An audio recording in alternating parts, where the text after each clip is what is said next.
본문 들으시는 모든 분들이 재앙은 소멸하고 소원은 성취해서 부처님 전에 복 많이 지으시기를 바라드립니다.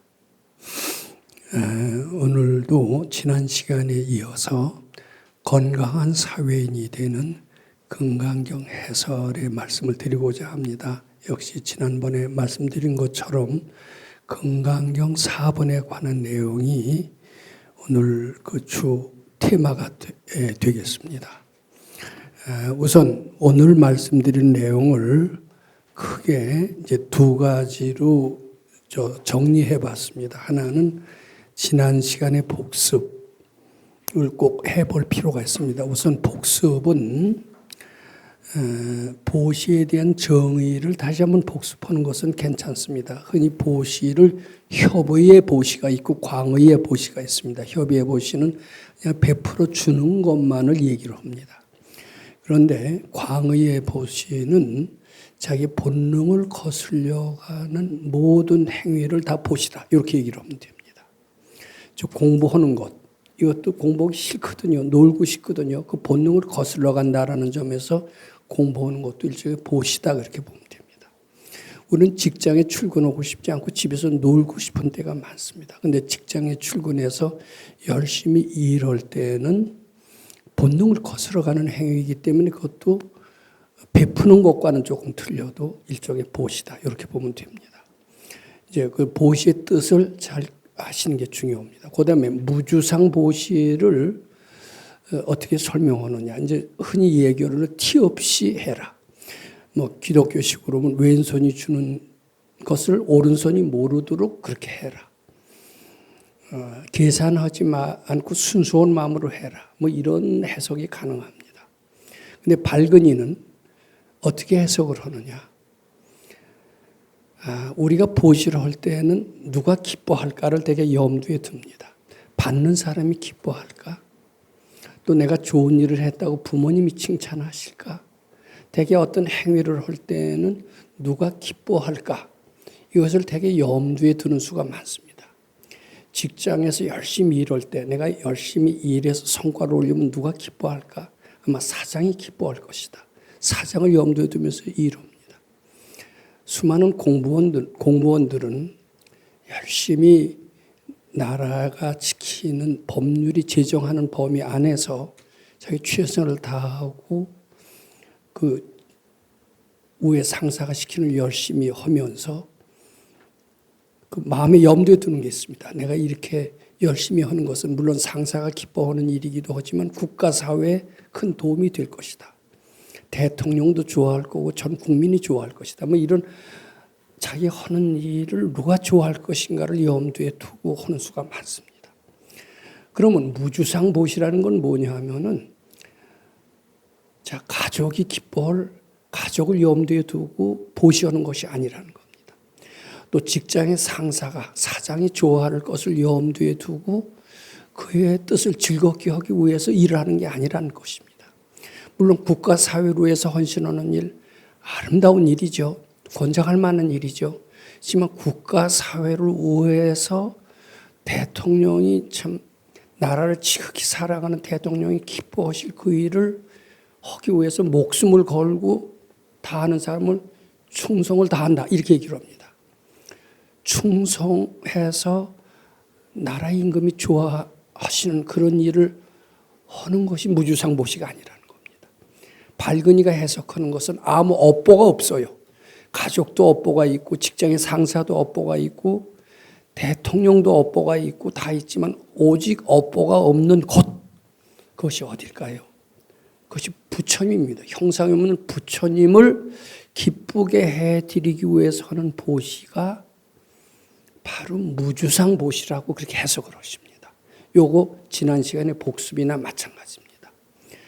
보시를 하되 우리는 되게 열심히 직장에서 일하고 봉급을 받아갈 때 우리 처자가 얼마나 기뻐할까?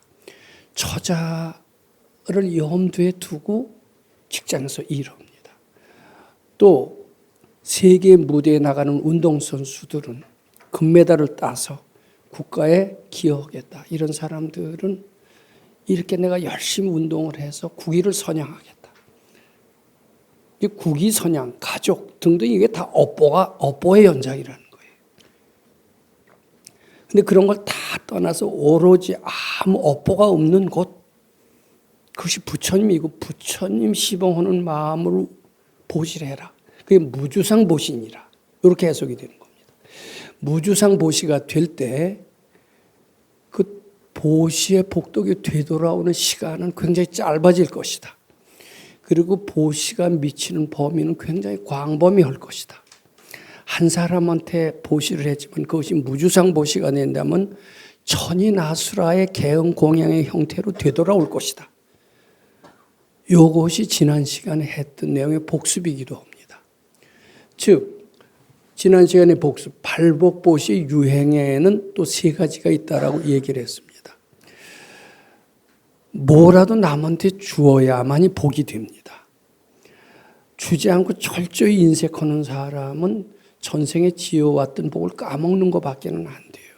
그리고 내생에는 거의 제가 내생을 훤히 본 도인은 아니지만은 거의 사람 몸 받는다는 것은 아주 힘든 일이고, 그리고 깨달음에 이르기는 더 요는 길이고 이렇게 되기가 쉽다고 합니다.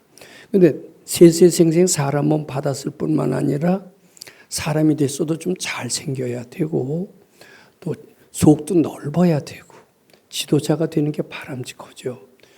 그러려면 금생부터 그 사람은 이미 발복을 하고 있어야 됩니다. 계속 깨지는 사람이 있잖아요. 죽을 때까지 깨지는 사람은 내생에 사람 몸 받기도 어렵고 하늘 갖고 떠나지 않습니까? 그리고 사람 몸도 못 받고 사람으로 태어난다 하더라도 계속 고달픈 삶을 살 수밖에 없다고 합니다. 그래서 내생에 사람 몸 받고 잘 되기 위해서는 금생에 발복을 해서 천국을 체험해야 됩니다. 우리 지금 금강경 읽는 분들한테 제가 가끔 묻습니다. 나이가 50, 60, 70 되신 분들한테 어느 시절이 제일 좋습니까? 그러면 금강경 읽는 지금이 제일 좋다고 그래요. 그건 바람직한 용사입니다. 그럼 금강경만 읽으면 계속 이 자리를 천국으로 만들 수 있다라는 이런 자신이 들기 때문입니다. 그래서 금생에 고통에서 벗어나서 이때가 천국을 느끼는 순간, 느끼는 체험을 하면은 내 생에 사람 몸 받을 공산도 굉장히 많고 사람 몸 받아도 아주 인물도 잘생기고 지혜도 있고 이런 사람이 된다라고 저는 확신합니다. 즐거움을 창조할 수 있어야 됩니다. 발복해야 됩니다. 그런데 발복을 하는 사람의 유형을 제가 세 가지를 말씀을 드렸습니다. 이제 즉 무주상의 보시 정도에 따라서 차이가 있지만 무주상의 정도가 제일 약한 겁니다. 약간 집착이 있는 사람인데 이 사람은 불필요한 물건을 놔뒀다가 남한테 주는 사람. 그래도 안 주는 것보다 썩 낫습니다. 이 사람은 그래도 괜찮아요. 저는 이런 사람은 요 적선지가의 필요 여경이라는 주역의 말씀이 있습니다. 좋은 일을 자꾸 쌓으면 나중에 경사스러워진다라는 주역의 말씀인데 발복한다는 얘기예요. 근데 인색한 사람들이 많거든요. 어떻게 쓰니 남의 걸 갖다가 몰래 가져오는 건 더러운데 아주 보는 데서 딱 가지고 그러면서 그건 내 건데 너 몰랐어. 이런 엄청난 도둑들이 요새 꽤 많아요. 근데 그게 눈앞에서는 큰 목소리 내고 이기는 것 같아도요. 자기 양심은 못 속이거든요. 자기 잠재의식은 못 속입니다. 양심이라는 것보다도. 그리고 잠재의식은 겉으로는 큰 소리 빵빵 치고 이래도 나 죄 졌는데 이런 생각이 있어서 그것은 바로는 드러나지 않아도 내생이라든지 이럴 때 아주 혹독한 고통으로 이어진다. 이걸 확신을 합니다.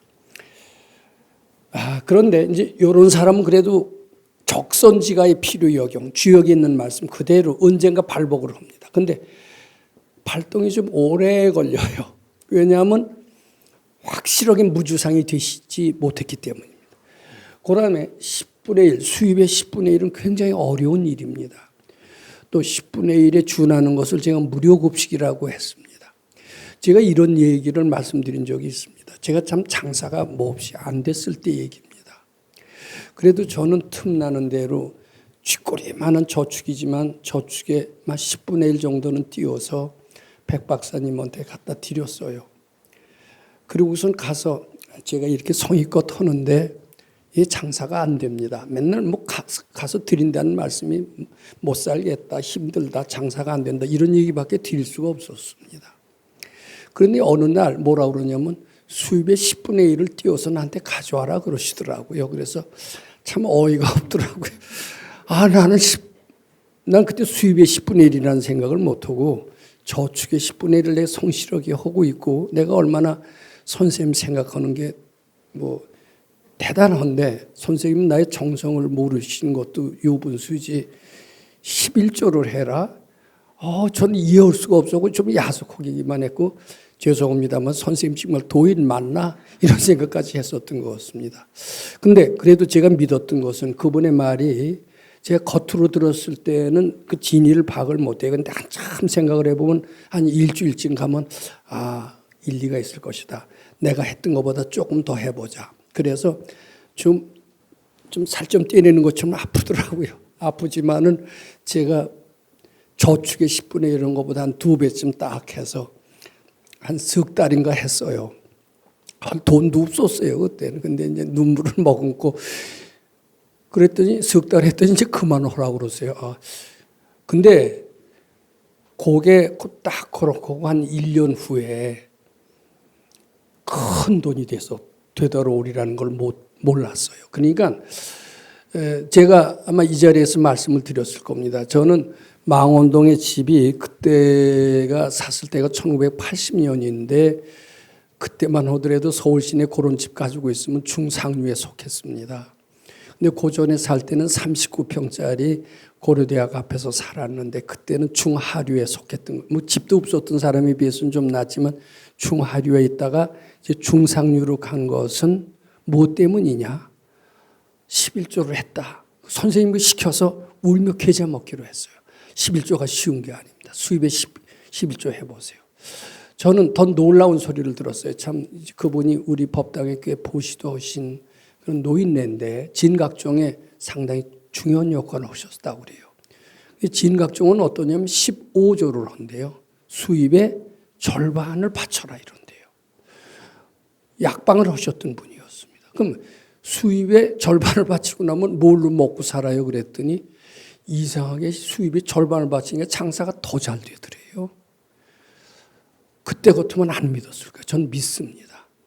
그렇다고 15조 하라는 건 아니고 11조만 잘해도 발복이 된다. 전 이렇게 말씀드립니다. 근데 15조가 지금 진각종하는 처음에 초심자들한테는 15조라는 소리를 안 하겠죠.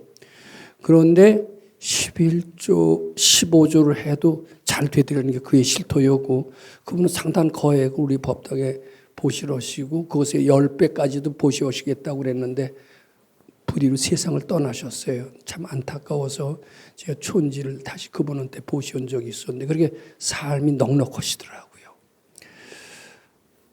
무주상 보시는 확실히 효과가 있습니다. 제가 법당에서 돈 내란 소리 한 번도 한 적이 없습니다. 또 해서는 안 된다고 생각을 했습니다. 그런데 제가 이 얘기를 한 번 한 적이 있습니다. 제가 수입의 10분의 1을 냈더니 39평짜리 집에서 70평짜리 집으로 옮겨가게 되더라. 그런 뒤부터는 제 보시오라고 그러지 않았어도 여기저기서 11조를 저조를 합니다. 그 얘기 한 거밖에 없어요. 지금도 제 11조입니다 하고 한 것은 몇십 년 전에 했던 그 얘기를 듣고 기억에 남으셨는데 저는 수입의 10분의 1이라도 저는 허락하지 않습니다. 선생님처럼 법력에 자신이 없기 때문입니다.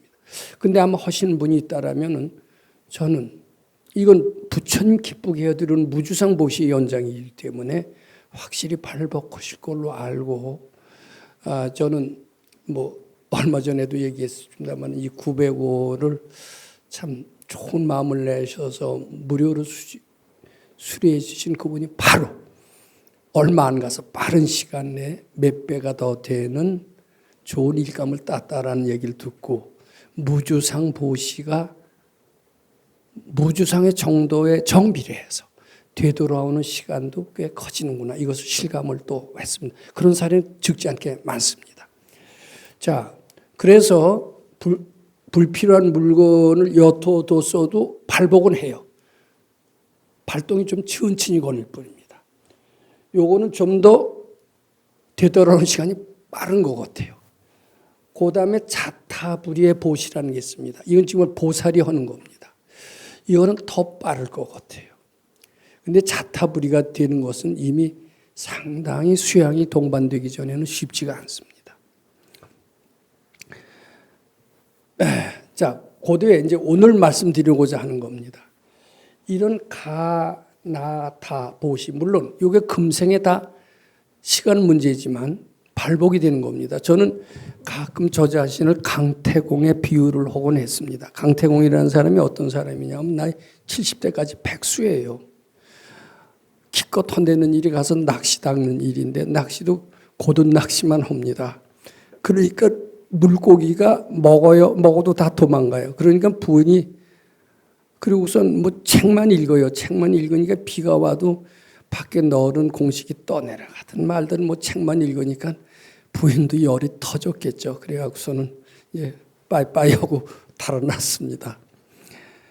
그런데 이제 70부터 발복이 됐어요. 그래갖고서는 그이는 유명한 주나라의 문왕인지 그게 됐습니다. 그래갖고서는 144살까지 살면서 참 부귀영화를 다 누렸어요. 임금도 되고 대단히 뛰어난 임금이 됐습니다. 그러면은 70세까지 뭐 했느냐? 책 읽고 좋은 일만 한 거예요. 근데 그 발복이 70 넘어서부터 시작이 됐죠. 저는 가끔 스스로 감히 저 같은 사람이 강태공을 뭐 넘겨다 볼 수는 없죠. 물론 넘겨다 본 게 아니라 전 70세까지 참 법당도 초라했고 가난했고 보시도 없었고 사람들도 죽었던 것 같습니다. 저를 외부에서 불러주는 강사들도 거의 없었어요. 근데 70이 넘고 나서부터는 저는 뭐가 됐는지 안 불러준 데가 없어요. 저는 스스로 강태공을 생각합니다. 강태공 70 넘어서 그랬거든요. 그런데 이게 무주상으로 하면은 그렇게 발복이 된다라는 것을 느끼고 저는 그것을 실감하는 아주 그 무주상 보시 전도사라고 해도 저는 뭐 감히 얘기할 정도로 확실히 진실로 하십시오. 확실히 효과가 있다. 이런 말씀 드리고자 합니다. 자, 그런데 요 가나 다는요. 보시지만 저는 파트타임의 무주상 보시라고 생각합니다. 이 사람은 좋은 마음을 내요. 그렇지만 24시간 좋은 마음 내지는 않아요. 이 불필요한 물건을 나눠줄 때 또는 봉급의 10분의 1을 뛸 때는 살점이 떨어져 나가는 아픔을 느끼면서 아상이 소멸이 되고 부처님을 한 마음이 되는 겁니다. 이때는 무주상이 돼요. 근데 이제 일상생활 평상으로 돌아오잖아요. 평상으로 돌아오면 탐심도 있고 진심도 있고 치심도 있고 좀 쉬어가자 이런 것도 있어요. 그렇기 때문에 파트타임으로 무주상 보시지. 근데 파트타임으로 무주상 보시래도 발복은 되더라고요. 근데 풀타임 무주상 보시는 무엇이냐? 이거 생전 이런 용어 처음 만들어내는데 아니 뭐 그렇다고 제가 뭐 사교회 이것도 아닙니다. 이 건강용을 그냥 알기 쉽게 해석을 하기 위해서 풀타임 무주상 보시는 뭐냐면은 풀타임 무주상 보시는 무엇인가? 염념상행 무주상 보시라는 겁니다. 이건 육조 해능대사가 쓰신 말씀이에요. 염념상행 무소득심이라는 표현을 금강경 5가에 쓰신 겁니다. 그러니까 우리 생각 나쁜 생각에 물들기가 쉬워요. 탐심도 내고요. 진심도 내고요. 이럴 수가 있어요. 잘난 척도 하고 싶죠. 사람이 있으면 그 죄입니까? 죄 아니잖아요. 잘난 척 하면 좀 어때요? 그 맛에 사는데. 근데 때때 잘난 척 하다가도 빠지지 않는 거예요. 싹 도는 거예요. 부처님으로 바꾸는 거예요. 그게 염념, 상행, 무소득심입니다. 근데 이제 무소득심이라고 얘기를 하지 않고 무주상의 마음이라고 얘기합니다. 즉 항상 깨어있다라는 얘기입니다. 우리는 잘 깨어있다가도 어때요? 때로는 애인도 그립고 또 자식도 그립고 또 놀러도 가고 싶죠. 초파일날 하루쯤 놀아야죠. 그런 생각 들어야 안 돼. 그러다가 깜짝 놀라서 바치게 되는 거예요. 항상 부처님, 내가 요 순간 부처님하고 멀어졌구나. 그러니까 생각 빠지는 데가 하나도 없어요. 그런 무주상보시가 있다라는 겁니다. 근데 요 경우는 가나다는 잘 보면은 때때 방심도 한 것을 인정할 수밖에 없잖아요. 근데 요 경우는 항상 부처님을 늘 향한다라는 뜻이 됩니다. 오로지 부처님만을 생각한다. 이런 뜻이 됩니다. 나한테는 다른 애인도 없다. 내가 소중하게 여길 어떤 가치도 없다. 모든 것을 바쳐야 될 이념도 나한테는 없다. 애국심이 좋다지만 나한테는 섬겨야 될 국가 이상의 그 무엇이 있다. 그것이 바로 부처님이다. 이렇게 돼야 되는 겁니다. 누가 보면 골빈 사람으로 보이죠. 근데 골빈 거 이게 진짜 여기에 위대성이 있다라는 거예요. 자, 그런데 그게 무엇이냐? 그게 바로 염념상행 무주상보시. 제가 이것을 우리가 요새 하고 있는 금강경 실천을 통한 요런 단서가 붙어야 됩니다. 금강경 실천을 통한 주경, 야선, 가행정진이다라고 이름을 붙이고 싶습니다. 그리고 이 경자는요. 경자는 바로 일한다는 뜻인데 이러고 싶지 않죠. 놀고 싶죠. 논다는 게 이러는 게 본능을 거슬려 가는 거예요. 말하자면 보시나 똑같습니다. 그러니까 낮에는 보시를 하고 좋은 일 하고 직장에서 근무하는 게 그겁니다. 저녁에는 생각에 방심하지 않는 겁니다. 잠을 해탈하는 겁니다. 그런데 잠에 대해서 제가 말씀을 드렸습니다. 잠. 이 잠은요. 핵심 번뇌예요. 핵심 번뇌. 잠이라는 핵심이 딱 사라지면, 즉 잠이라는 뿌리가 사라지면 줄기나무 잎은 어때요? 다 맥을 못 쓰고 죽듯이 잠이라는 핵심 번뇌가 사라지면은 주변 번뇌, 즉 탐심내고 진심내고 음란한 생각나고 놀러 가고 싶은 생각 이런 것들이 다 동시에 사라져요. 그래서 저녁 때요. 요새 난 그 가행정진이 잘 이어나가시길 바랍니다만은 가행정진이 꾸준히 돼서 잠을 해탈하시잖아요. 그럼 낮에 직장 생활하는 분이나 또 설사 가정의 일을 하시더라도 굉장히 머리가 맑고 상쾌한 것을 아마 느끼실 겁니다. 일의 능률이 올라요. 왜냐하면 밤중에 잠이라는 핵심 번뇌를 싹 사라지게 했어요. 잠도 줄 뿐만 아니라 그 지업이 되는 성내고 짜증내고 우울하고 비관적이고 소극적인 게 싹 없어지고 밝거든요. 그러니까 낮에 무한한 지혜와 능력이 나오는 거예요. 무량 공덕을 낮에 다 할 수가 있는 거예요. 그러니까 밤낮으로 부처님 곁으로 하나하나 다가가고 있는 거예요.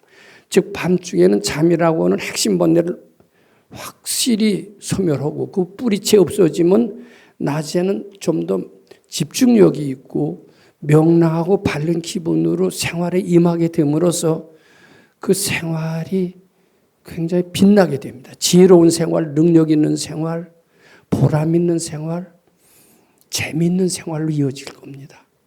그리고 위대한 문화를 창조할 겁니다. 이 세상을 정토로 그대로 만들 겁니다. 그것이 바로 어떻게 이어지느냐 하면은 주경, 야선, 가행정진은 바로 재앙을 축복으로 만듭니다. 즉 밤중에 잠이라고 하는 핵심 번뇌를 다 없어지게 함으로써 낮에 재앙으로 인해서 어둠컴컴하게 풀리지 않은 띠이 확 풀리게 되면서 축복으로 되돌아옵니다. 저는 지난 26일 동안 함께 주경야선 가행정진을 하면서 제가 그 주경야선의 핵심 원리에 대해서도 말씀을 드린 적이 여러 번 있었고 또 그것을 수행해서 실감난 체험 사례도 여러 번 들은 적이 있습니다. 많은 분들이 밤중에 잠을 해탈하고 낮에 직장 생활을 했는데 그 전에는 근심 걱정이 태산 같아서 이 난제 한꺼번에 몇 개씩 들이닥치는 난제를 어떻게 해결할까 하고 굉장히 고민을 했는데 그게 어떻게 이상하게 풀리기 시작한다라는 겁니다. 그런 체험 얘기를 한 분이 얘기하신 게 아니라 여러 분이 얘기하신 걸 들었어요. 이 직장 생활을 해가면서 주경야선 가행정진이 되겠구나. 될 뿐만 아니라 직장 생활을 좀 더 효율적으로 할 수가 있겠구나. 직장에서 더 많은 능력을 발휘할 수가 있겠구나. 그리고 시간이 너무나 충분하기 때문에 많은 시간을 활용해서 더 효율적으로 능력 발휘를 직장에서 할 수 있겠구나. 이런 체험 얘기를 들은 적이 있습니다. 즉 재앙의 축복으로 변하고요. 빈곤이 풍요로 확실히 바뀔 수가 있습니다. 왜냐하면 빈곤이라는 건 사실은 알고 보면은 우리는 저도 어렸을 때 빈곤을 참 어렵게 살았던 굉장히 오랜 시월이 있었습니다. 특히 그때는 이제 부모님이 무능한 탓도 있었지만 6.25라는 전쟁, 국가가 절대적으로 빈곤한 시대였기 때문에 그때는 어려울 수밖에 없었고요. 그때 참 아주 어려울 때는 저 쌀밥이라도 먹었으면 했던 그 간절한 소원을 할 때가 있었던 것 같아요. 그런데 이제 부모님도 다 돌아가시고 저도 안정한 직장을 얻었는데도 불구하고 직장 수입이 뻔하지 않습니까? 실상 억대 연봉이라 하더라도요. 억대 연봉 세금 다 나오고 나면 한 달에 뭐 한 6, 700 받는다고 칩시다. 그거 그렇게 많은 돈 아니더라고요. 항상 어려워요. 늘 가난하다는 생각을 떨칠 수가 없었고 좋은 일을 별로 할 수가 없습니다. 그래서 뭐 그런 이제 판사 봉급으로는 도저히 안 돼서 자기 아들 과외 공부시킬 수가 없어서 판사를 관두고 변호사 했다는 얘기가 있는 것처럼 안정된 직장일수록 뭐 그래 먹고 살 수는 있어도 좋은 일을 한다는 것은 거의 불가능합니다. 즉 늘 어려워요 생활이. 저는 많이 어려웠습니다. 근데 이것을 조금 하니까 이제 빈곤이 풍요로 바뀐 것을 느낍니다. 전 굉장히 여유롭고 특히 좋은 일을 하고 올바른 일을 할 때는 제가 쓸 수 있는 돈의 액수도 상당히 커졌어요. 그리고 그런 일들은 저절로 이루어지는 것을 많이 느끼게 됐습니다. 뭐 저보다 공부 더 철저히 한 사람, 더 실감나는 체험을 할 것을 저는 확실합니다. 자, 그 다음에 이제 무지가 이제 지혜로 되는데, 저는 몇 번 얘기를 했기 때문에 그래도 또 한번 강조하고 싶은 것은 특히 자꾸 이렇게 하게 되면 잠이 점점 줄어들더라고요. 잠이 점점 줄어들고 여기도 그걸 느낄 겁니다. 잠만 줄어들면 뭘 하느냐? 각성 상태가 점점 커지는 겁니다. 그리고 낮에요. 굉장히 밝아 보여요. 밝고 근심 걱정이 그전엔 근심 걱정은 자기가 불러서 온 것을 확실히 느낍니다. 그래서 이 가행정진 하시는 분들은 근심 걱정의 정도가 상당히 줄어드는 것을 느낄 겁니다. 그리고 세상에 밝고 명랑하고 자신감에 차 있고 여기 그런 사람들이 여러 지금 나오고 있는 거로 알고 있고 앞으로는 굉장히 많이 쏟아질 것 같습니다. 이렇게 되면 이게 뭐예요? 인재가 아닌 사람이 인재가 된다는 얘기예요. 그래서 언젠가 우리는 세계적인 인재 양성 교육기관, 금강경 연수원을 만드는 데에는 주경, 야선, 가행정진이 반드시 필수 커리큘럼이라는 것을 저는 확신하게 됩니다. 막 그렇게 될 수 있을 거로 확신하게 됩니다. 저는 이것은 이후에 즉 불필요한 물건을 여투어 두었다가 보시하는 거, 이거 보시하는 거, 이거 보시하는 것은 파트타임 무주상 보시라고 얘기한다면 이것은 밤중에 잠이라는 핵심 본내를 소멸하고 나중에 지엽적인 주변 본내를 동시에 소멸해서 밤낮으로 항상 부처님을 향하는 보시, 즉 철저한 무주상 보시가 돼서 이것이야말로 풀타임 무주상 보시로서 그 복덕은 불가사량하다. 저 이렇게 감히 말씀드립니다. 실제로 이것을 체험하신 분들 또 앞으로 체험하실 분들은 이 얘기를 굉장히 실감나게 느낄 것 같습니다. 근데 요것 아울러서 저는 요 얘기를 꼭 말씀드리고 싶습니다. 많은 소승불교를 하는 사람들, 지금 동국대학교 교수들은 아마 대승경전을 연구하고 실천하고 논문을 쓰는 사람은 상당히 적은 것으로 알고 있습니다. 왜냐하면 특히 남방불교, 태국, 미얀마, 스리랑카 이런 데서는 대승경전, 우리가 하는 지금 반야부나 법화경, 화엄경을 불설이라고 보질 않습니다. 부처님이 얘기한 것이 아니라 그 뒤에 어떤 깨친이들이 적당히 지어낸 그러한 경전이다라고 얘기를 합니다. 특히 법화경 같은 것은 인도에는 없다 이렇게 얘기를 합니다. 미얀마에 가서 위파사나 선을 한 분들은 금강경은 미얀마에 없다 얘기를 합니다. 미얀마에 가서 위파사나 한 사람들이 지금 한국 불교를 아주 주름 잡고 있습니다. 그분들은 명상의 이름으로 연구하고 논문을 쓰고 있는데 한국뿐만 아니라 미국에서도 명상의 대세라고 하는 그 명상은 주로 위파사나 명상을 의미하고 있습니다. 그것은 소승불교 쪽의 가르침에서 비롯되고 있습니다. 즉, 이 대승불교 쪽을 거의 인정하지 않아요. 거의 자력불교만을 인정을 합니다. 과연 자력불교가 서가열애가 얘기하신 부처님의 정통일까? 저는 여기에 대해서 자신이 없었습니다. 처음에는 전 대승불교를 참 좋아하다가 대승불교는 어디까지나 좀 잘 안 믿어져요. 너무 관세음보살, 보현보살이 신통이 나오고 기적을 창조하고 이게 멋있고 시원한 것 같아도 상당히 비과학적인 것 같아요. 진짜 불교는 자기 힘으로 자기 수양을 해서 명상을 통해서 밝아지는 이 불교, 소승불교가 부처님의 정통이라고 하면 저는 믿었을 거고 우리 선지식이 아니었다면 저는 그 길로 갔었을 것 같습니다. 그런데 저는 참 이 선지식 만나는 것을 참 시대의 영광으로 생각하면서 완전히 저를 바뀌었습니다. 불교에는 보살이라는 게 있고 중생을 구조한다라는 원이 있는 독특한 사람이 있다. 초능력자가 있다. 그네들의 어떻게 보면 원력에 의해서 그네들의 선혼념, 선부척에 의해서 우리는 구제받는 그런 존재일 수도 있다. 이렇게 하면서 저희 사고방식을 바꾸게 됐습니다. 그리고 그 얘기를 자꾸 실감하면서 기독교의 예수도 그런 보살이 아닌가 하는 생각을 하게 됐고 비로소 우리 선생님께서 예수는 법받는 미륵전 열애벌이라고 말씀을 하시면서 예수님을 보살 화생이라고 하면서 대승불교에 대한 의문이 쫙 풀리게 됐습니다. 저는 사실은 소위 과학적인 사고방식을 앞장세워서 법화경에 나오는 얘기를 잘 안 믿고 싶었었어요.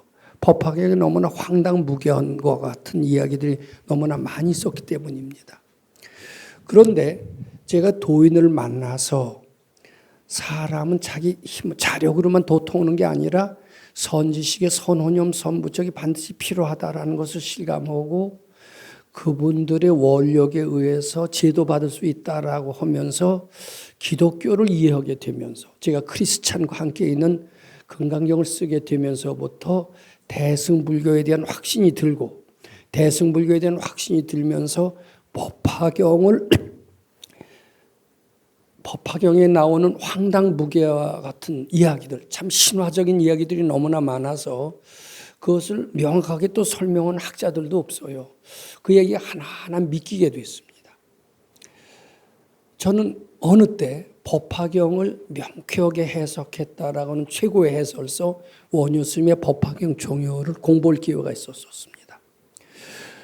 저는 원효스님의 진가를 알았는데 그 원효스님의 법화경 해설서는 이런 특징이 있었어요. 법화경에 수많은 황당무계한 믿기 어려운 얘기들이 많이 나옵니다. 그런데 원효스님은 그것을 믿기 어려운 사람이나 대상을 마음 밖에서 찾질 않더라고요. 다 마음 밖에 무엇으로 해석을 하시더라고요. 그분이 아미타경 종요를 해설서를 쓴 적이 있습니다. 아미타경 종요를 제가 조금 읽어봤더니 아미타불은 서방 정토에 있는 그 무엇이 아니라 자기 마음속에 있는 극락을 표현했더라고요. 즉 일체 유심조의 진리를 바탕으로 해서 법화경을 설명하셨고 아미타불경을 설명을 하셨기에 이 대가가 설명하는 법화경은 바로 금강경과 다르지 않다라는 느낌을 가지게 됐던 것 같습니다. 자, 그러면서 법화경에 있는 말씀, 서가열의 말씀, 거기 이런 말이 나옵니다. 내가 진정으로 얘기하고 싶은 것이 있다. 그것이 바로 일승법이다. 그러나 내가 지금까지는 그대들한테 일승법을 아직 한 번도 얘기한 적이 없었다. 왜냐하면 그네들은 일승법을 좋아하지 않기 때문이다. 일승법이라는 것은 오로지 부처 마음으로 바뀌어서 부처님으로 새로 태어나는 방법, 요것만이 살 길이다라고 일러주는 게 일승법이다. 근데 그대들은 부처님을 그렇게 좋아하지도 않고 불자로 새로 태어나려고 하지도 않았다. 그네들은 좀 하류를 좋아했다. 마치 비유를 하면 이렇습니다. 우리가 직장에 가서 열심히 돈을 벌 때 가족을 기쁘게 하기 위해서 돈 버는 수가 있습니다. 직장에서 일할 때 상사로 해서 기쁘게 하기 위해서 돈 버는 수가 있습니다. 부처님으로 해서 기쁘게 하는 사람은 아무도 없습니다. 근데 부처님께 기쁘게 해드리기 위해서 돈 버는 사람이야말로 최고의 경지에 가듯이 그네들은 가정으로 해서 돈 벌려고 하면서 아라한이라고 하는 그런 모든 고통이 사라진 그 자리를 추구해 왔다. 그래서 그 사람들한테는 양의 수레를 주어서 끄집어내게 한 것이다.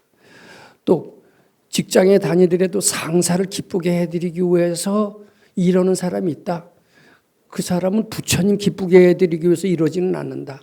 즉 상사를 위해서 국가를 위해서 하는 사람은 바로 진리를 위해서 불교를 믿는 사람과 똑같기 때문에 그런 사람한테는 사슴의 수레를 제공해 주는 것이다. 그렇지만 금강경에 뭐라고 그러냐. 무슨 생각이든지 부처님께 바치라고 했고 무슨 일을 하든지 부처님 기쁘게 해드리기 위해서 하라고 했다. 너희들은 부처님 기쁘게 해드리는 일을 하는 것이야말로 부처로서 구원을 받아야 될 존재고 처음부터 중생의 마음을 무엇을 기쁘게 하느냐. 가족으로 해서 기쁘게 하지도 말고 상사로 해서 기쁘게 하지도 말고 오로지 부처님 시봉에서 하듯이 오로지 부처님만을 향해라. 부처님만을 향할 때 우주의 주인인 부처가 됨을 그대로는 빨리 얻으리라. 이게 바로 일승이니라. 이제 법화경에서 그렇게 얘기한 것이 저는 비로소 알아듣게 됐던 것 같습니다. 저는 그래서 서가열애가 법화경을 설명하실 때 수많은 사람들이 모였습니다. 근데 그 얘기는 너무나 엄청난, 즉 서가열애가 가장 하시고 싶었었던 일승법의 가르침은 너무나 듣도 보도 못한 처음의 얘기이기 때문에 사람들이 그 말을 듣고 호의불신, 믿지 않을 것 같아서 처음엔 아무 말씀도 안 하시고 가만히 계세요. 그랬더니 문수보살이 지금은 법을 설할 때가 아니다. 불순한 사람이 다 퇴장하고 난 뒤에 아마 말씀하실 것이다. 불순한 사람은 퇴장하라 이런 암시를 줍니다. 즉 불순한 사람이라는 것은 뭐냐면 부처님 기쁘기 위해서 보시온 사람이 아니라 자기 가족을 위해서 보시온 사람. 말하자면 기복성 불교를 믿는 사람. 또 국가 사회를 위해서 보시온 사람. 이것은 진리만을 추구하기 위한 한 사람. 또 국가를 위해서 한 사람은 영웅호걸이 돼서 국가를 잘 살게 하려고 하는 이런 사람들은 부처님 시봉하는 사람들이 아니다. 그런 불순한 사람들은 여기 많이 있다. 그 사람들이 퇴장할 때까지 기다려라. 그랬더니 그 사람이 5,000명이 되더래요. 5,000명이 다 자리를 일어서 뜨는 겁니다. 그랬더니 부처님께서 이제 일승법을 들을 정도가 됐다. 그러고서 설하신 게 바로 법화경입니다. 법화경 일승법. 여기 이제 원효 스님이 주장한 건데 오로지 누구로 해서 기쁜 마음을 내지 마라. 가족으로 해서 기쁜 마음을 내지도 마라. 상사로 해서 기쁜 마음을 내지도 마라. 진리 탐구는 보람으로 살지도 마라. 국가 사회에 충성하는 마음으로 살지도 마라. 오로지 부처님 시봉하는 마음으로 살아야 바로 부처가 되고 새 사람이 되는 것이다. 가족으로 해서 사는 사람 행복은 얻을지 몰라도 언젠가는 그 허무한 행복은 무너지고 말 것이다. 국가 사회로 해서 충성을 다하는 사람 일시적인 행복은 얻을지 몰라도 언젠가 무너지는 유한한 행복일 것이다. 오로지 부처님 기뻐하는 일을 하는 사람이야말로 구경의 행복을 얻어서 영원한 행복을 얻게 될 것이다. 이제 이게 일승법인데 자 그렇게 되니까 제가 몇십 년 건강해했던 주경야선 가행정제는 어떻게 똑같아요. 그리고 이것을 보니까 우리같이 무지무능하고 속도 좁은 사람이 학교요. 저는 이것은 보통 사람들한테 굉장히 희망의 빛, 구원의 빛, 보통 사람들도 세속 결혼 생활 해가면서 성불할 수 있는 유일한 길, 이렇게 하면서 이 주경야선 가행정진의 가르침이야말로 인류를 구원할 수 있는 길임을 저는 확신하게 됐고, 서가열애께서 가장 말씀하시고 싶으셨던 그런 가르침임을 이제 믿게 됐던 겁니다. 자, 오늘 이 얘기를 다시 간단히 정리해 보도록 하겠습니다. 자, 보시라고 하는 것은 본능을 거슬려가는 모든 행위를 말한다. 무주상 보시는 본능을 거스려가는 행위를 가족이나 국가 사회를 위해서 하지 말고 오직 부처님 기쁘게 해드리기 위해서 해라. 이것이 무주상 보시의 특성이다. 그런데 그 무주상 보시를 어느 정도 강도를 있게 하느냐에 따라서 금생이 발복하는 정도가 틀리고, 그리고 특히 자타불의 보시도 대단히 중요하지만 순간순간 부처님을 향할 수 있는 풀타임의 무주상 보시, 즉 그것을 주경야선 가행정진의 무주상 보시라고 이름을 짓고 싶고, 이것은 단기간 내에 사람을 빠르게 변화시켜서 부처님 세계에 들어가게 하는 아주 희원, 즉 서가열애께서 가장 말씀하시고 싶었던 일승법의 가르침과도 같은 것이다. 이제 이런 얘기로 되게 정리를 할 수가 있었다고 봅니다. 자, 그래서 오늘 이 정도로 일부 4분의 내용을 설명을 하면서 발언문을 제가 한번 만들어 봤습니다. 제도하시는 영산교주 서가모니 볼시봉 잘하겠습니다. 용화교주 미륵전열애불 공경을 모든 사람들이 금강경 4분 공부 잘해서 서가열애께서 가장 말씀하시고자 몇십 년을 배우셨던 일승법의 본문, 즉 주경야선 가행정진을 잘 실천하고 깨달음을 얻어서 무식업의 업보업장을 해탈해서 부처님 전에 환희심 내서 밝은 날과 같이 복 많이 짓기를 바라옵니다.